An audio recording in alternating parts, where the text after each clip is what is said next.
judicial killings. Natutuwa po ako dahil kahit paano po nahanap po ng sarili niya po yung ano po ako na May pinsanda ang mga naging mga TGP victims ang kahit ngayon sa lampanan ng pagbilog. Ayon sa mga nauuna, nakatulong daw ito para sa kanilang payapang kalooban at patuloy na pailipat laban sa justisya. Binalik natin sa Earth at ngayon ay nilagay na sa mas permanente na nilaga. Hindi na babagabang sa mga nanay saan ang pagkalitay. Ngayon na nakaranas tayo ng hilo at mga puso, baka naman pwedeng bumabati tayo, kumakan tayo at pakisa sa pagkilot naman ng bansang subatan. Para naman sa buhay at People Power Campaign Network, malayo pa ang inaasang justisya para sa mga pamilya. Patuloy raw ang kanilang pagbabantay sa nagpapapos ng murder na hinihain ng konstitusyon sa International Criminal Court laban kay dating Pangulong Duterte.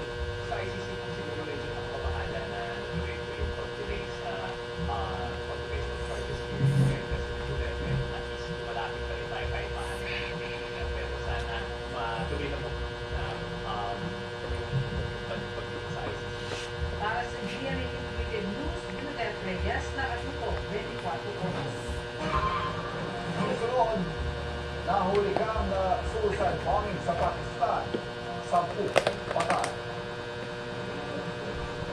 Wala rin binilang ng boto sa Antipolo. Hinolda. Kanyang pintas. Itinakas. Yan ang iba pa ang tutupan. 24 oras dito. Huwag mo nadalhin yung takip para hindi mahirapan. I was given the opportunity na mag-cover para doon sa royal wedding. Naging instrumento ako sa aking mga kababayan. Nakita nyo na kung anong nagaganap na kasaysayan, kasabay ng lahat ng mga reports from all. Dito na muna yan! Yan na muna! Back-to-back silver wins at naiuwi sa Shiwas International Awards ng 24 oras Pogo Special Reports nila Sandra Nato at Salima Refra ang pinakaang na finalist naman ang unang balita El Nino Special Report ni Darlene Kai. In our commitment to truth, service, and world-class journalism, we are GMA Integrated News, the news authority of Filipinos. Sa panahon ng disinformation, pinanindigan ang panatang labanan ang fake news. Akibat Akalos ay na po partner organization kasama ang mga eskwelahang dumalo sa GMA Masterclass Election Series. Pinarangalan ang GMA Integrated News ng Asia Pacific Broadcasting Ang sa ilalim, sa kategoryang multi-platform campaign Para sa mas malaking misyon, at mas malalang sa paglilingkod sa bayan. Maraming salamat, mga kapatid. 2023 was the largest online INS's State of the Global Climate 2023 report from World Meteorological Organization or WMO.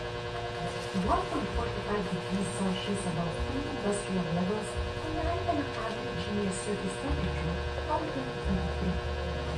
Ibig sabihin, ito na ang pinataas ng temperatura kumpara noong bago pa maging widespread ang industrialization sa mundo.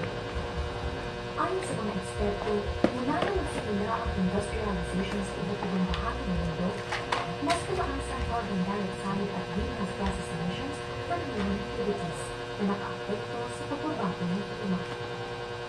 Kung susunod, malapit na natin maabot ang 1.5 degrees Celsius threshold na napagkasundoan sa 2015 Paris Agreement. Nagpabala rin ng WMO na posibleng mas tataas pa ito ngayong 2024. Ilan din ang lumalabas na data sa monitoring ng European Union. Ayon sa Copernicus Climate Change Service, naitala ang highest temperatures on record from June to August 2024. Ang resulta ng global warming, extreme weather events na mararanasan sa buong mundo, gaya ng mas malalakas na bagyo at mas matinding pagtulog. Mas malalang epekto ng natural disasters tulad ng pagbaha at wildfires, environment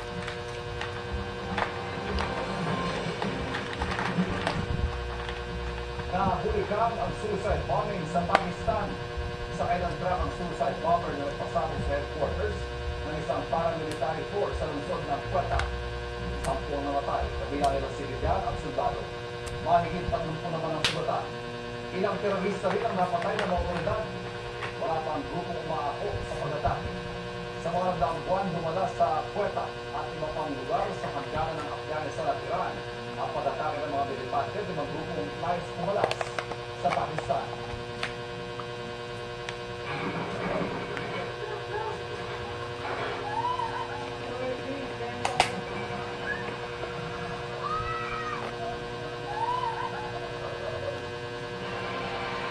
Tirahan at kaligtasan ang problema ngayon ng ilang militar na residente sa San Remigio sa Cebu.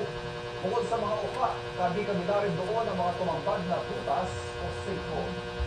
Mula sa San Remigio, Cebu, nakatutok live si Ian Cruz. Ian. Hanggang makikita 30 na nakatuwang na sinkhole dito sa San Remigio na Pagkakas. Ang pamahalaang lokal ay malaman kung pwede bang tao na malaman ang nasabing mga sinkhole o hindi naman hindi naligtas ang mga apektadong lugar. Hindi naman bayang kalsada ito sa City Bangkok para kay Hinaya San Remigio, Cebu dahil sa malalim na kita na likha ng malakas na lindol martes ng gabi. Isang sidecar ng tricycle ang makikita na kalubog. Patikim pa lang pala yun dahil sa kagad marami pang kita. Si Wilmar na iyak at napayakap sa anak nang makita nasa ibabaw pala ng cold time ang bahay nila kaya kahit galing sa loob hindi nila makuha. Nakatinis pa. Hindi ka, huwag na pasukin kasi halo din ilagay sa bahay na.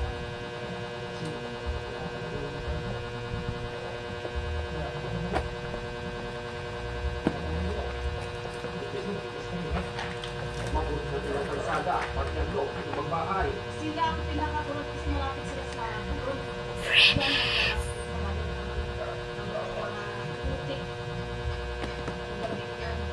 Banda ka din sa kalapit na magiging dahil sa malakas na lindol. Napakalalim at napakahaba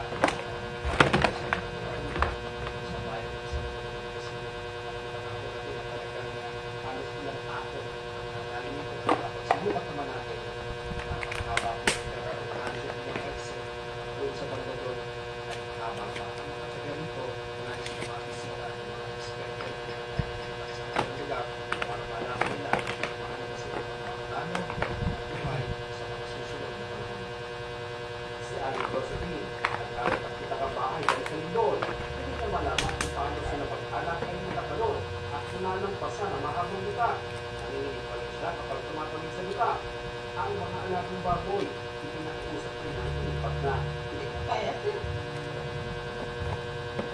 Ngayon sir, wala na kami. Wala na kami talay. Sa Sitio Sansan sa Barangay Manyo, marami na ang road. Ang isang malaking butas ay tubig pa. Ngayon nakikita ang kalayuan at may sinkhole sa tabing dagat. Pero ang pinakamalaking sinkhole na aming nakita, nasa gilid ng bahay ng Rizaldi. Ito nila, nakalikat siya ay mga magulang ng lindol. Ayaw na nilang tirahan ang bahay nilang nasa gilid ng sinkhole. Ayon kay San Remigio de Mariano Martinez, third person host ng counting na ang naitapala nila. Over them, or just where the areas are safe. But the problem there is that we really do this. Sinusubukan pa namin nakuha ang panig ng mines ng DSI sa sikula ng PNR pagmula sa mga hakbang kasunod ng mga tumambad na sinkhole. May pinati boats na pinamapa na sa Cebu ang Ugobay Port na sa pinagmulan ng 6.9 magnitude na lindol noong Martes. Nasa kabisin ng Philippine Secretary Vince Dizon at Philippine Red Cross Chairman Richard Borlon.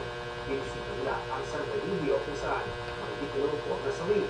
Pagtatayo rin ng PNCT at Red Cross sa tulong ng DPWH. They will be praying for 2,500 families.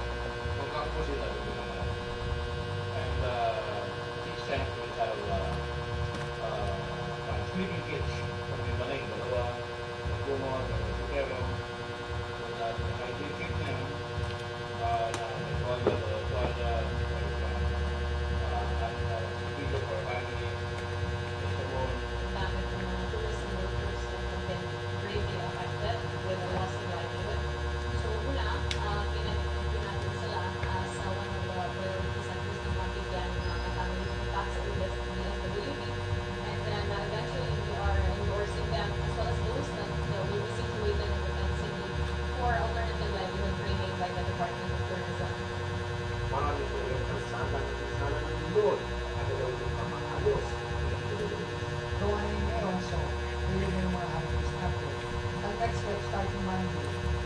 Unahin natin yung mga tulad na pwede natin.